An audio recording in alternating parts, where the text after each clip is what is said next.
Brown. You were a million seller in the 60s, the 70s, the 80s. Can it get any hotter in the 90s? We're going to 2000. We're on our way to 2000. Can't get any hotter.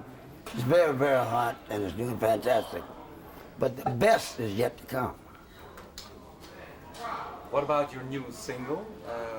How did you write that or get that together? Well, Can't Get Any Harder, my new record, on the album entitled Universal James, was put together with myself, CNC Music Factory. And it was really produced by them. I just had to do the original James Brown part and make it part of my regular repertoire. But it's a fantastic song. It's the most amazing thing I've had in about 15 years. It's unbelievable. I've been fortunate enough to have a lot of hit records, but this is very strange because right now nobody has a world hit record. This is one of the first in many years by anyone. And I thank God to you out there. And I tell you, it really feels good to have a record of this magnitude because you don't expect it. Expect to get good records, but when you get a world record, it tells another story. You are together with a band, you were a long time with this band. The saxophone player, is it a good friend of you, and how long is he already playing with you? St. Clair Painter has been with me over 30 years, and we went to school together. He's one of the masters, he's a hard worker, and I'm very proud to have St. Clair with me. There have been many people with us in the years back, but he's the only one that stayed there and fought through the good times and bad times, and now it's the good super times. We have a lot of people here tonight. Everybody's very excited.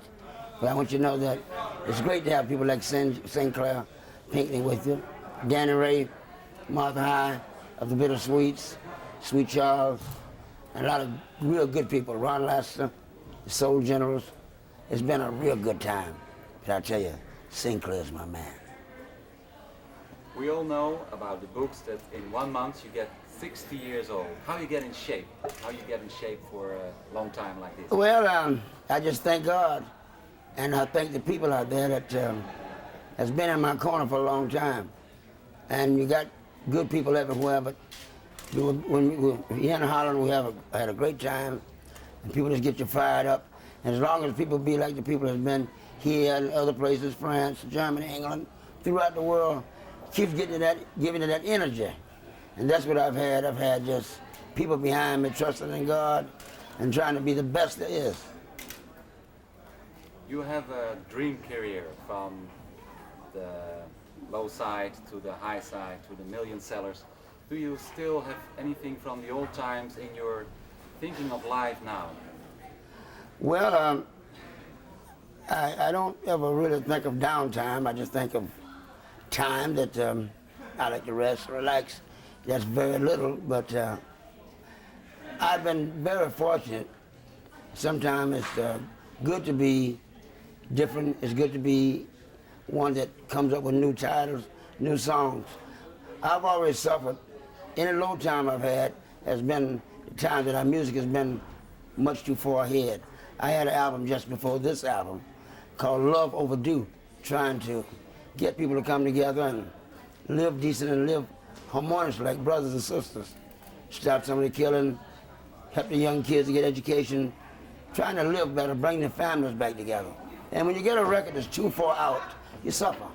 Because sometimes they want you to say something that they want you to say. They want you to be so funky that it moves in your bones. And so I had to go back and get this record, Universal James, which has Can't Get Any Harder, has things like Just Do It, another song called Make It Funky 2000. Also have a slow ballad called Georgia Liner. We have an album full of hit records this time. But sometimes you'll have a low period when you try to give a message a little too deep. I said, don't be a dropout one time, talking to the kids to stay in school. And it took about a year for them to catch on. So you have a lot of those low periods, not because the record's not good, but because the people, you only can get ready for them when they're ready. You can't make them ready. But I thank you for all the good records I've had. Michael Jackson thinks you are his big inspiration. How's your relation now with Michael? Same as always been. We found Michael in Gary, Indiana. Myself and a fellow by the name of Purvis Spann. We gave Mike a shot. And he won first prize on a talent show that I produced. And he came back the second time and won again. And we thought that Michael had something different, and he proved to have something different. But we actually discovered Michael, a disc jockey in Chicago, Illinois, by the name of Purvis Spann, and myself. We put Michael on the stage and made him real big. And it took him a long time to remember that, but I think he's going to be all right now. To get his foot back on the ground and be with the people, and the people is the boss.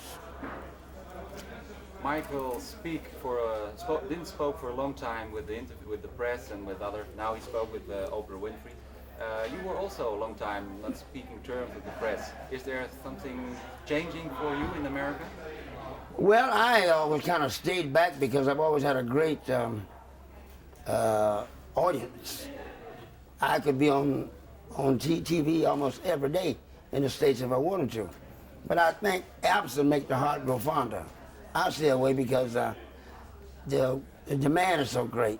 My trainers and my friends and my agents that we work with, and we work with a number of agents, they get so many calls that it's unbelievable. I can't fulfill the demand, and I thank God for that. I thank you out there for making me, putting me in that position. But the press has been great. They only know what they know, and if you don't see them, they get angry a little bit. Then they'll write anything to make it come out. But I want to come out when I feel that I'm ready to come out and kill them. Get on up! Yeah.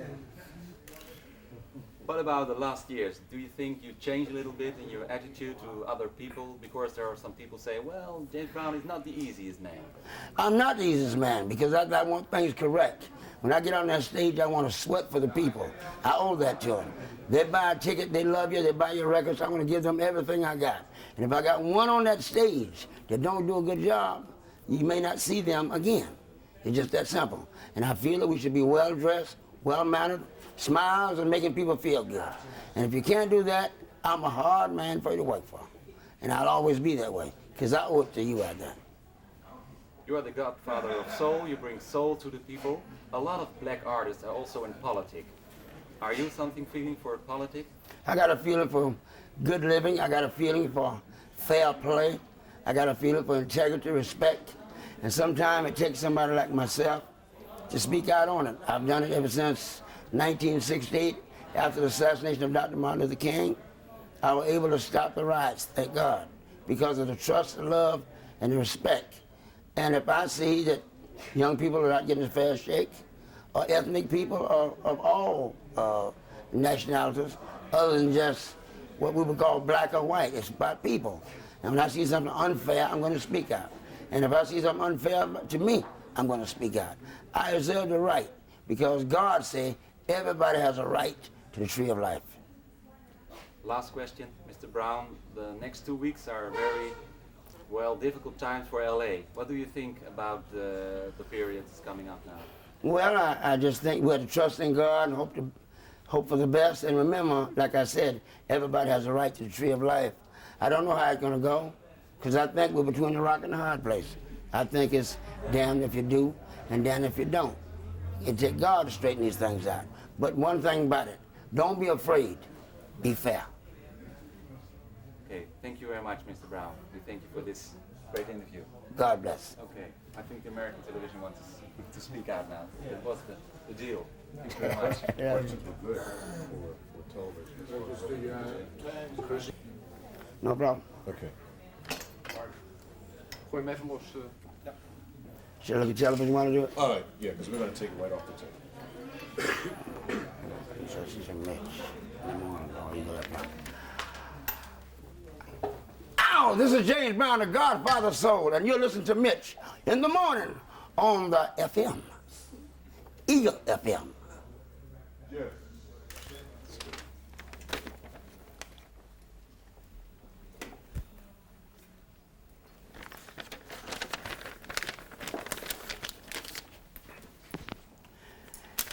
James Brown, the Godfather of Soul here, and you're listening to Touch and Go on Eagle FM. Hey, let's go.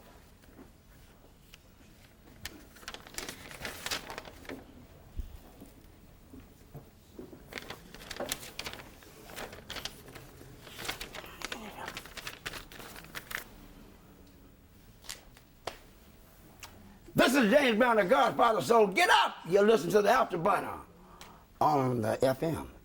I said Eagle FM. Hit it.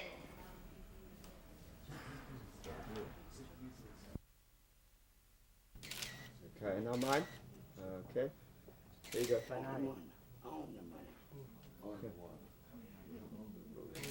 Okay, look straight ahead now.